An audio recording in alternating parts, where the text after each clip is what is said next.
Hey guys, and welcome to this podcast episode in which I'm gonna tell you a little bit about why drawing hair, and especially the part of shading it in, can be quite annoying and nerve-wracking sometimes, or maybe even all the time.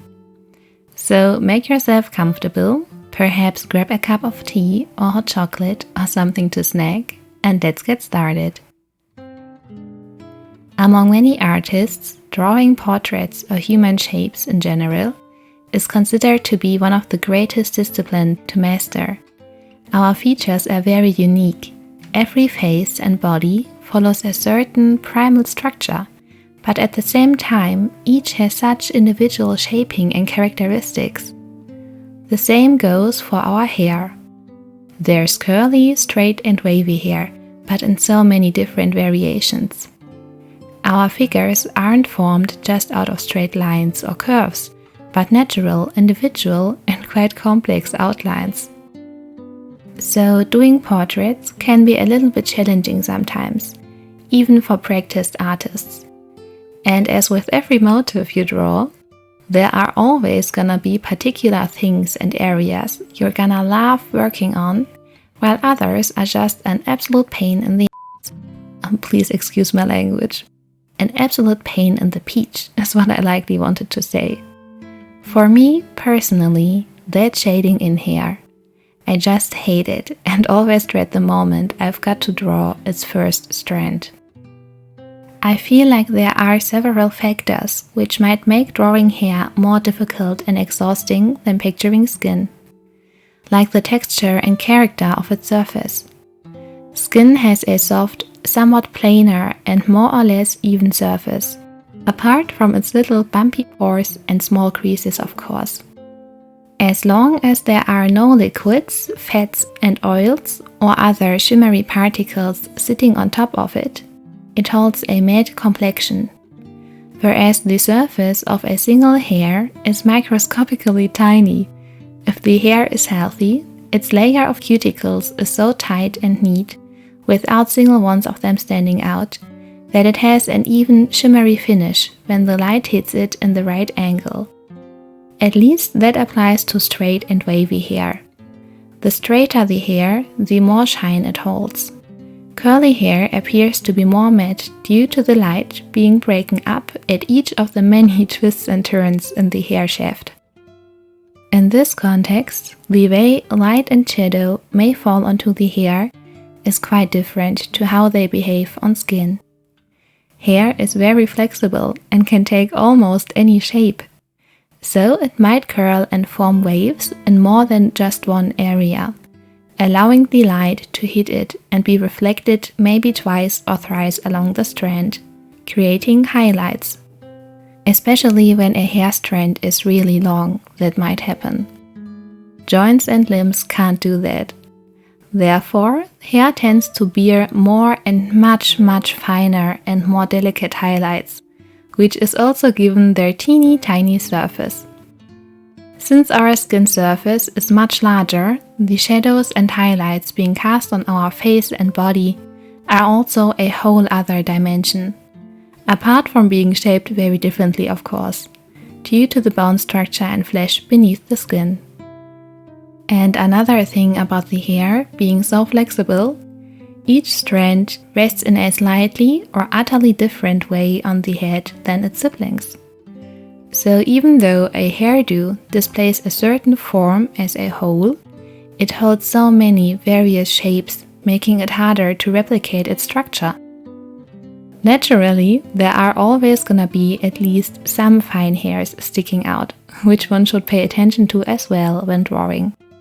As I've mentioned at the beginning, our anatomy holds a particular primal structure, allowing for us artists to follow some ground rules and guidelines, called basic body proportions, when creating human shapes, like the arms being twice as long as the head, or the hands themselves being equally long as the head is, at least in theory.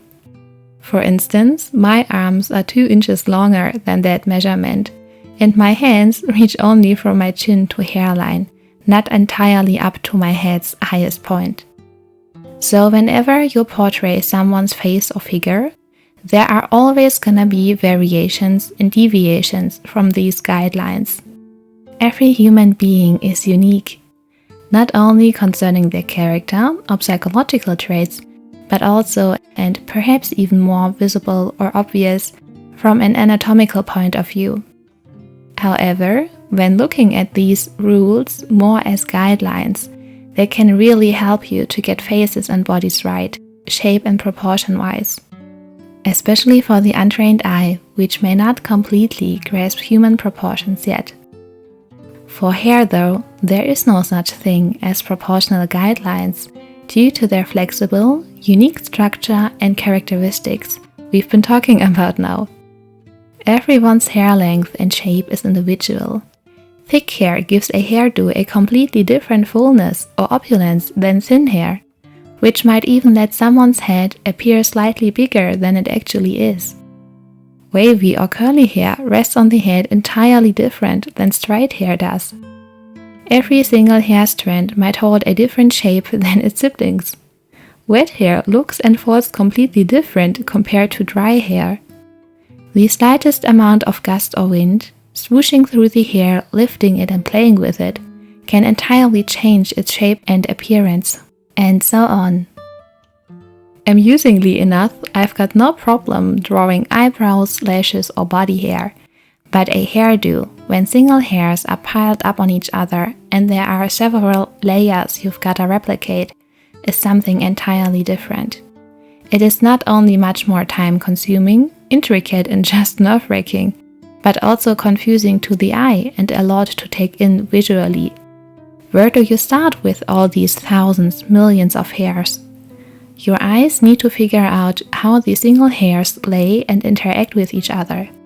Where do they form strands and which are the more prominent ones, etc. So I think the only way to make drawing hair easier is to define a certain standard or general approach when filling it in once you've captured its overall shape and the underlying structure, the single hairs and strands forming a hairdo. I like to begin by figuring out where the darkest shadows and brightest highlights are being cast on the hair. Therefore, it might be helpful to take a step back and look at the hair from a distance. Once your eye has found these lightest and darkest parts in the hairdo, roughly sketch out these first. Then I proceed by taking in the intermediate levels of shading, picking the first strand and working on the details, strand for strand.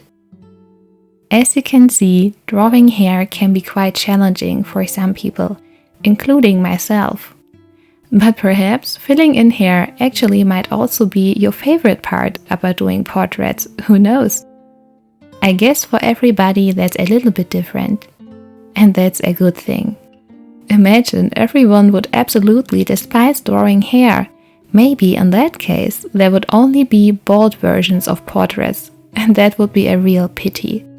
Because in my eyes, and even though drawing it can be a real pain in the peach, as we've established by now, hair can be so breathtakingly beautiful, so capturing and really be a crucial part of someone's identity or appearance, that you couldn't do their portraits justice without picturing their hair as well.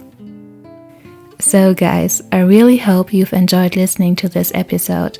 How do you like it? What are your thoughts about that matter? Can you relate? Please let me know by giving a thumbs up and commenting down below. If you like this episode and you wanna follow or support me and my artwork, hitting the subscribe button would make me quite happy and would help out a lot. I wish you all a nice day and hopefully see you until next time. Bye!